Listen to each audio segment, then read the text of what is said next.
For me this year, the player that's really caught my eye is Casper de Norre, the Belgium midfielder. He seems to be that defensive anchor man, that defensive sort of linchpin. He seems to be that first guy on the team sheet. He almost reminds me of sort of some similar traits as the great Mark Van Bommel, who used to play with PSV Eindhoven and the Dutch international team as well. The way he sort of plays the game, he's industrious, he's in your face, he's full go for the 90 minutes.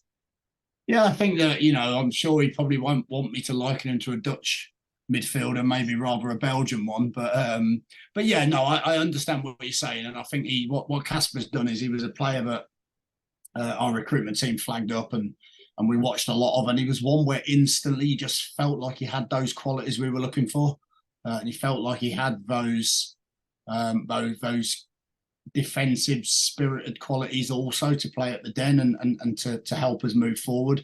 He's also a very good technical footballer. I think he's one where playing higher up the pitch, I think he can give you that little bit of ability to receive on the half turn and intelligently get into little spaces and hurt the opposition. But I think also as a sitting midfielder, he understands the game and he understands what positions to pick up, and he can be that fulcrum when you're in possession, but he can also defensively disrupt the game, in transitions as well. So, yeah, we've been really pleased with him. Again, I think he's still getting used. I mean, he's just getting used to Championship football now, but I think there's still more to come from him.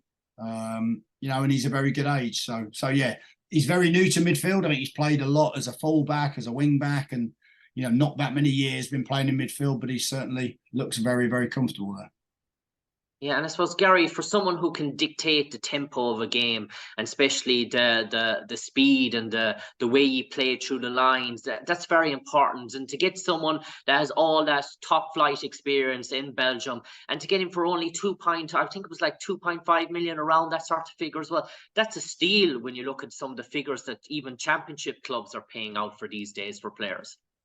Yeah, I mean, I would say it probably wasn't even that much, I would imagine. Again, I didn't get into the figures there, but, if you look at our sort of top signings, that, I think it would be around that sort of level, but not too much more.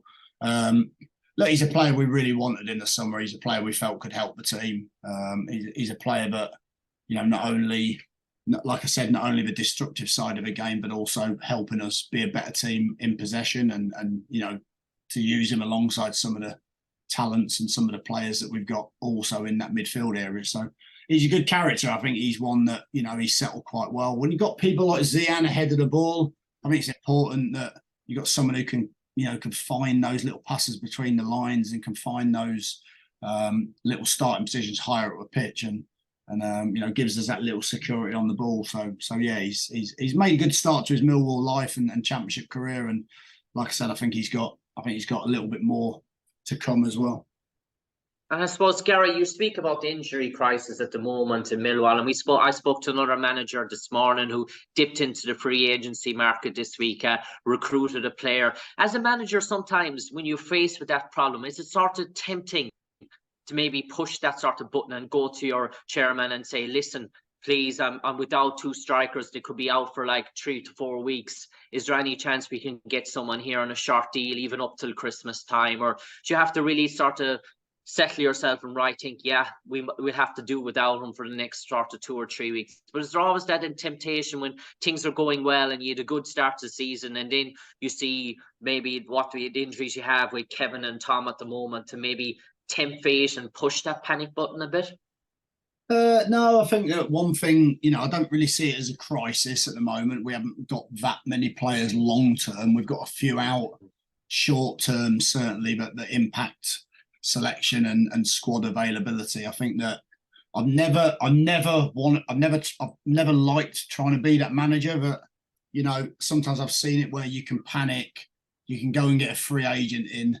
The reality is it's probably going to take that free agent 2 or 3 weeks to get up to speed anyway, and by which time you've probably got your players back. So I think sometimes it's actually easier just to step someone else up with the opportunity and maybe step one of the 21 strikers up to the bench initially. I think it's very easy to try and find an instant fix where there probably isn't actually an instant fix available. Of course, you look at it, and of course, if it was a longer term vacancy in those areas, then of course you'd want to try and fill it. But But I also think sometimes, experience has showed me that you can bring a player in and actually you look back and say, hasn't actually helped, hasn't actually made a lot of difference, just put another body in the squad. So yeah, I think it's circumstantial. I think it's depends what players available. But certainly I've never been one to press a panic button and desperately need to get someone in unless it is, a desperate option. Final two questions for you now, Gary, bringing you on to the Swansea game as such. And we've seen Swansea's recent acquisition of Jamal Lowe. And I suppose Jamal's only been in the door and he's already hit the back of the net, and prolific striker at this level with Bournemouth and Championship. And obviously when a striker of that pedigree comes into an opposition that you're going to be facing just directly afterwards and start the game, do you almost like to, I suppose you're fully aware of Jamal's abilities anyway in the Championship, so it probably comes no surprise in terms of preparing for him, but do you almost drop your line an extra 5 yards for a striker that has that amount of pace in behind that's so deadly with the ball over the top? I think you're always aware of opposition players' skills. Jerry Yates has similar ability to go and get in behind and use that movement to get into those areas. Jamal's a player we know a lot about. He's one we've tried to sign on several occasions and not quite managed to do that. But yeah, I think every I think every Championship team has those type of players. I don't think you necessarily have to do anything extra special other than defend diligently and defend well. If you look at, we've not long played Leeds, who probably got 4 or 5 players with that capability. So you're always thinking in those terms, particularly when you've got someone like Matt Grimes who can unlock the door with that forward pass. So yeah, look, we wouldn't do anything special to try and compensate it, but at the same time, we're also aware of what we need to do to stop any of Swansea's forward players, And finally, for me, Gary, just looking at the top of the table at the moment, we see many people's predicted favourites, Leicester, sitting on the top, and it looks like now that they're hitting a patch of form. Is there a worry for all the chasing pack and the rest there that Leicester could go on a run now and get this over and done with by Christmas time in terms of automatic promotion, and that one place could be gone in terms of the thing? Because it looks like they have so much resources, so much firepower to call on, and they've settled fairly quickly to Championship life compared to one or the two of the teams that dropped down. Leicester seem to have found their mojo quickly, and it seems to be they're getting up to speed, which looks very, very worrying for everyone else. Yeah, and it's not, and in some ways, as an ex-Leicester player, it's nice to see them.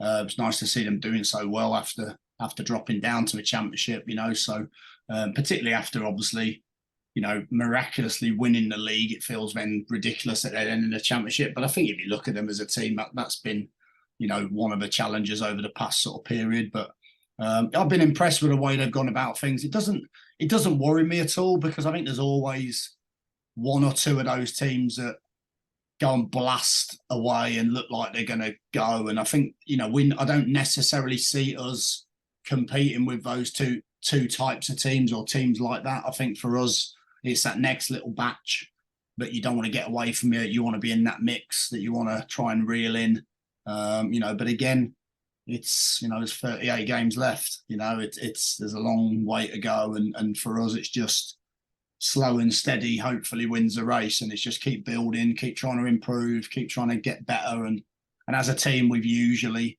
improved as the season's gone on, after always being slow starters.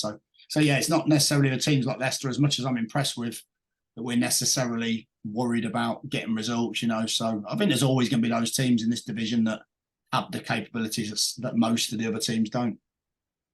Okay. Cheers, Gary. Best of luck at the weekend. Thank you. Cheers, guys. Thanks, everybody. Fabulous.